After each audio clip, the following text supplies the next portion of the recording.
Emergency responders, well, they always train for disasters, but volunteer groups are also training to be prepared if they're ever needed in a time of crisis. MTN's John Amy attended a volunteer summit in Butte today and talked with some of the volunteers who use dogs to help out during a crisis. In the event of an emergency, first responders are ready to move. But volunteer organizations are also ready to roll. So let's say you need a therapy dog in a crisis situation, just give them a call. We do not self-deploy. Our service is free and we're on call 24/7.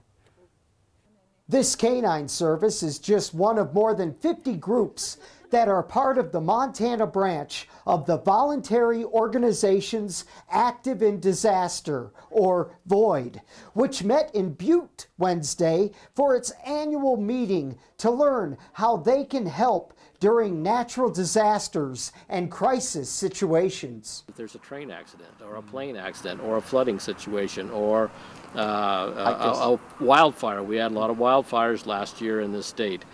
Well, I'm here with Deb and Beluga, and they're members of the Hope Animal Assistance Crisis Response, and they're just one of the many volunteer organizations that help out emergency responders in disasters. Ain't that right, Beluga?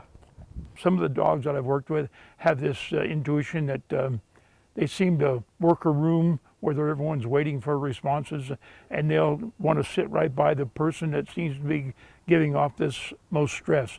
VOID wants these volunteers to be just as prepared as the professional emergency responders, because oftentimes they are there at the beginning and the end when something bad happens. Oftentimes when that fire gets started, there's probably a local person that puts the first shovel full of dirt on that fire.